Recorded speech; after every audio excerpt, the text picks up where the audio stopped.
সুপ্রিয় দর্শক শ্রোতা, WHR টিভি থেকে আপনাদেরকে স্বাগত জানাচ্ছি।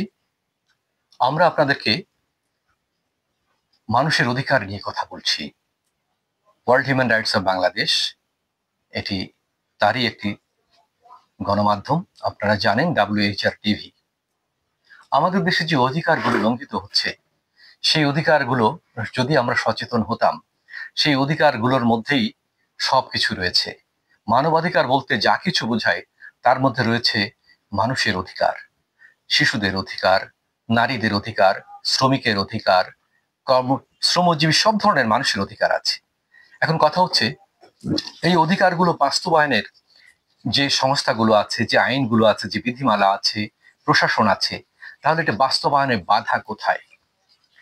আমরা আইনের প্রতি কবে শ্রদ্ধাশীল হব এবং আইনকে ব্যক্তিগত ভাবে আমরা ব্যবহার করার চেষ্টা করি, রাজনৈতিক প্রভাব দ্বারা আমরা ব্যবহার করার চেষ্টা করি, এবং এর ফলে আমাদের দেশে যে সমস্যাগুলো সৃষ্টি হয়, মানুষ আইনের ন্যায় বিচার থেকে বঞ্চিত হয়, মানুষ তার ন্যায্য অধিকার থেকে বঞ্চিত হয়, এবং আমরা সবসময় দেখি যে একটা মানুষ 3 বছর, 5 বছর, 7 বছর, 10 বছর ধরে একটি মামলা চালানোর পরে সেই ন্যায় বিচার পায় না।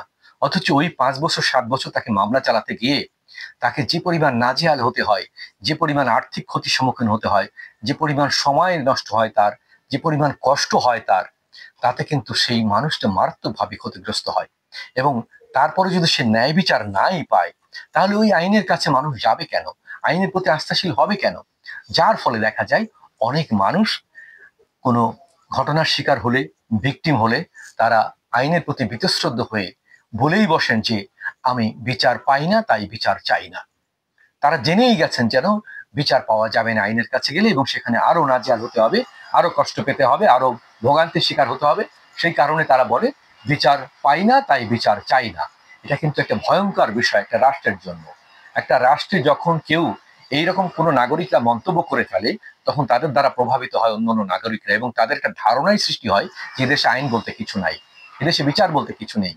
এবং এইটির কারণেই আমাদের বিশৃঙ্খলা বেড়ে যায়, জনজীবনে হতাশা বেড়ে যায়, মানুষের কষ্ট দুর্ভোগ বেড়ে যায়।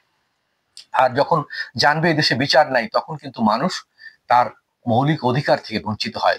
মানুষ মনে মনে নিজেকে খুব অসহায় বোধ করে, মনে মনে সে নিজেকে ছোট মনে করে, এবং সে মনে করে যে একটা অসভ্য বা একটা বর্বর দেশে, একটা অসামাজিক দেশে এবং একটি অমানুষের দেশে আমি বোধহয় জন্মগ্রহণ করেছি। কারণ একটা জিনিস দেখেন, আপনারা প্রতিটি ক্ষেত্রে দেখেন আমাদের দেশের অনেক, মানে যদিও আমাদের ছোট্ট একটি দেশ, কিন্তু প্রচুর জনসংখ্যা, সেখানে প্রতিটি ক্ষেত্রে গিয়ে দেখবেন যে কিছু আইন আমরা নিজেদের মতো করে তৈরি করে নিয়েছি, এবং কিছু সুযোগ সুবিধাগুলো যেটা অন্যায়, অনিয়ম, সেটাকে নিয়মে পরিণত করেছি আমরা। এমন এমন জায়গায় যা দেখবেন, যা আপনার দেখলে আপনার মনে কষ্ট লাগবে, এবং কিছু মানে মনোবৃত্তি এত হীন আমাদের যে যেটি প্রকাশ করতে গেলে লজ্জা হয় আমাদের। এখনো যদি আপনি মসজিদে নামাজ পড়তে যান, জুতো চুরির আশঙ্কা থেকে কিন্তু আপনি নামাজে মনোযোগ দিতে পারেন না। যে ভালো এক জোড়া জুতো নিয়ে মসজিদে যাচ্ছেন, আপনার কিন্তু জুতো চুরি হয়ে যাচ্ছে। কতকাল আমরা এই বাঙালি জাতি জুতো চোর, জুতো চুরির কলঙ্ক নিয়ে আমরা মানে রাষ্ট্রে আমরা একটা নাগরিক বলে পরিচয় দেব? কার কাছে, যে পৃথিবীর কোন দেশে যে আপনি বলবেন যে আমি, আমার দেশের মানুষরা এখনো ধর্মশালায় গেলে তার জুতো চুরি হয়ে যায়? এরকম অনেক জঘন্য বিষয় আছে, যেটা ছোট ছোট বিষয় বললে আমাদের নিজেদের কাছে খারাপ লাগে, যার জন্য আপনাদের সামনে তুলে ধরতে চাই না। অনেক অনেক বিষয় আছে যেটি আমাদের সামাজিক ভাবে কিছু কুপ্রথা, কুরীতিকে আমরা ঢুকিয়ে ফেলেছি, ধর্মীয় দোহাই দিয়ে, সামাজিক দোহাই দিয়ে, পারিবারিক দোহাই দিয়ে। কিছু যৌতুককে আমরা মানে জায়েজ করেছি আঞ্চলিক ভাবে, কিছু জায়গায় আমরা পণ জায়েজ করেছি আঞ্চলিক ভাবে, যে এখানে 10 লাখ টাকা পণ দিতে হবে, আমার বোনের 20 লাখ টাকা কাবিন হয়েছে, আবার ওই ছেলেটিকে, আমার ছেলেকে গাড়ি দিতে হবে, বাড়ি দিতে হবে। এগুলো কিন্তু ধর্মীয় ভাবে, রাষ্ট্রীয় ভাবে, সামাজিক ভাবে এগুলো সবই কিন্তু এটা অবৈধ, এবং কেউ এটাকে স্বীকার করে না। তারপর আমরা এটা চালু করে দিয়েছি, এবং এর ফলে কি হচ্ছে, একটা জায়গায় দেখেন চাকরি পেতে গেলে 10 লাখ টাকা, 5 লাখ টাকা ঘুষ লাগবে। কারা এটা চালু করেছে? কবে থেকে চালু করেছে? যেদিন থেকে 10টি টাকা ঘুষ দেওয়া চালু চালু হয়েছে, ওই দিন থেকে কিন্তু এর সূত্রপাত হয়েছে।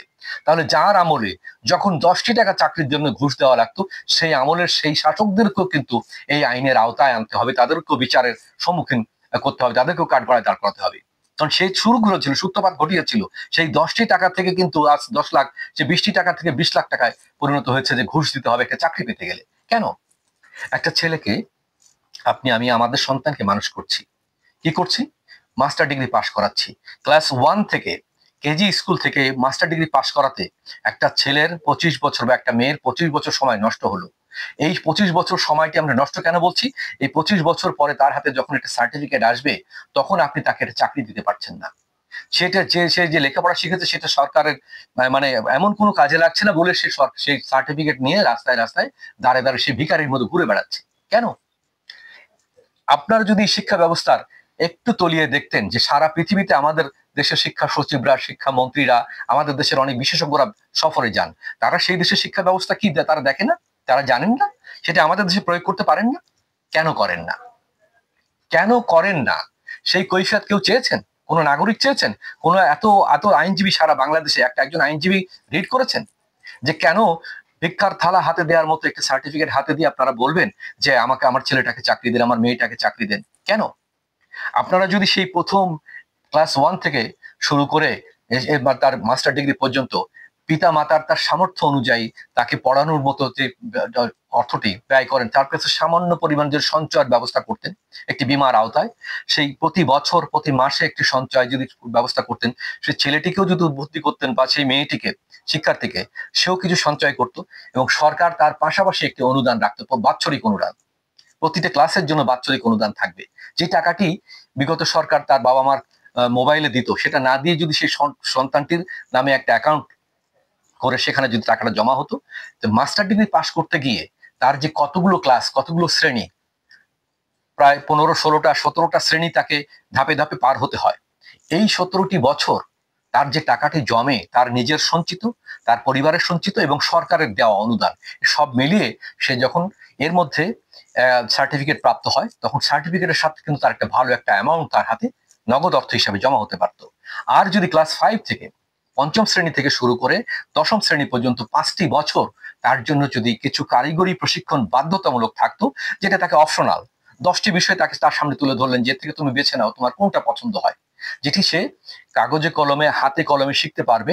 এমনই কিছু কারিগরি হতে পারে, সেটি টেকনোলজিক্যাল কিছু, অটোমোবাইলের পরে হতে পারে, নানা রকম কম্পিউটারের পরে হতে পারে, তার কেমিক্যাল কিসের সাইডের পরে হতে পারে, হ্যান্ডিক্রাফটস এর পরে হতে পারে, নানা বিষয়ের পরে হতে পারে। এই ধরনের প্রশিক্ষণের যদি সুযোগ থাকতো, তাহলে যে ছেলেটি, যে মেয়েটি মাস্টার ডিগ্রি পাশ করছে, তার হাতে সার্টিফিকেট যেদিন দিবে, সেই হাতে যদি সেই সার্টিফিকেটের সাথে একটা ভালো একটা অ্যামাউন্ট, 10 লাখ টাকা, 5 লাখ টাকা, 20 লাখ টাকা একটা অ্যামাউন্ট, এবং তার যদি প্রশিক্ষণ থাকে, সেই ছেলেটিকে কিন্তু চাকরির জন্য হাহাকার করে বেড়াতে হতো না। সেই ছেলেটিকে সমাজের বোঝা মনে করা হতো না, সেই মেয়েটিকে সমাজের বোঝা মনে করা হতো না। কিন্তু সেই ব্যবস্থাটি কেন আপনারা নেননি? প্রতিটি সরকারকে জবাব দিতে করতে হবে, প্রতিটি সরকারকে। প্রতিটি সরকারের হাতে জনগণ ম্যান্ডেট দিয়েছিল, ভোটাধিকার প্রয়োগ করেছিল যে আপনারা আমাদের এই কল্যাণগুলো করবেন। কোন সরকার সেটি কেন করেননি? কেন সেই সুযোগগুলো আমাদের জন্য সৃষ্টি করেননি? কেন এখনো আমাদের একটা সার্টিফিকেট দিয়ে ভিক্ষার থালা হাতে ধরাই দেওয়ার মতো বলে দেন যে তোমরা চাকরি খুঁজে নাও? কেন? আমি রাষ্ট্রের নাগরিক, আমি রাষ্ট্রের মালিক, আমার দায়িত্ব কেন রাষ্ট্র নেবে না? তাহলে আমি রাষ্ট্রের হাতে কেন আমার অধিকার তুলে দেবো? আমার সম্পদ কেন তুলে দেবো? আমি কেন ট্যাক্স দেবো? এটা যদি আপনারা সেইটা যদি নিশ্চিত করতে না পারেন, তাহলে এই রাষ্ট্রের কোনো ভবিষ্যৎ নেই। আমরা ধ্বংস হচ্ছি, প্রতি বছর লাখ লাখ তরুণ বেকার হচ্ছে, এবং এই যে ভয়াবহ অবস্থা সৃষ্টি হচ্ছে, এতে পরবর্তীতে দেখা যাবে কয়েক কোটি বেকার একটা মানে নরকে পরিণত হবে আমাদের দেশে। কারণ তারা এখানে চাকরি না পেলে হাহাকার করবে, সুইসাইড করবে, তারা একটা বিশৃঙ্খল অবস্থা সৃষ্টি করবে, হতাশায় ভুগবে, এবং আমাদের সমাজ নষ্ট হয়ে যাবে, ধ্বংস হয়ে যাবে, নেশাগ্রস্ত হয়ে যাবে, এবং এই যে বেকারগ্রস্ত হয়ে যাবে। নানা রকম সামান্য ইস্যুতে মানুষকে এখন ভয়ঙ্কর ভাবে, একটি ছেলেকে আপনি রাস্তায় যদি বলেন ধর ধর ধর, জাস্ট বন্ধু বান্ধবকে তারা ইয়ার্কি করে একজন আরেকজনকে বলছে ধর ধর ধর, সাথে সাথে 10 জন লোক তাকে ধরে পিটায় মেরে ফেলছে। কেন? শুধুমাত্র এই সুযোগটা আছে এবং এই বোধটা তাদের কাজ করছে না। সে মনে করে যে ধর ধর যখন বলেছে, নিশ্চয়ই সেই লোকটা কোনো অপরাধী, কোনো চোর ডাকাত, তাকে ধরে পিটায় মেরেই ফেলে। পরে জানা গেল তারা ইয়ার্কি করেছিল, তারা একটা তামাশা করেছিল, কিন্তু এই তামাশায় অনেকের জীবন চলে যায়। কেন? এটা যার কারণ সেই সুযোগ আছে এখানে, সেই চর্চা আছে এখানে, এবং সেই অব্যবস্থা এখানে আছে, অনিয়ম আছে, দুর্নীতি আছে। সেগুলো থেকে আমাদের বেরোতে হবে, আমাদের চিন্তা করতে হবে আগামী সমাজকে আমরা কিভাবে, আগামীভাবে রাষ্ট্রটাকে কিভাবে গঠন করব, আমরা কার হাতে আমরা শাসনভার তুলে দেব, কে এই রাষ্ট্রের কল্যাণ চায়, কে রাষ্ট্রের স্বাধীনতা, সার্বভৌমত্ব, অখণ্ডতা বজায় রেখে আমাদের একটা কল্যাণমূলক, আমাদের উন্নত দেশ জাতি গঠনে আমাদেরকে অনুপ্রাণিত করতে পারে, নেতৃত্ব দিতে পারে, কে আমাদের কাঙ্ক্ষিত পথে নিয়ে যেতে পারে, সেটা আমরা এখন চিন্তা করি না। কবে আর চিন্তা করবো বলে? আমাদের প্রজন্ম, আমাদেরই সম্পদ, আমাদেরই সন্তান। তাদেরকে যদি একটা অনিশ্চয়তার মুখে ঠেলে দিয়ে আমরা পৃথিবী থেকে চলে যাই, তারা আমাদের অভিশাপ দেবে, তাদের সন্তানরা আমাদের অভিশাপ দেবে। এটা আমাদের কাম্য নয়। এটির জন্য আমাদের 30 লক্ষ মানুষ জীবন দেয়নি, এটির জন্য এত সংগ্রাম, এত লড়াই হয়নি, এত রক্ত দেয়নি মানুষ, এত জীবন দেয়নি। আমরা চাই আপনারা সজাগ হন, সচেতন হন, এবং এই বিষয়গুলি আমরা অ্যাড্রেস করছি বারবার।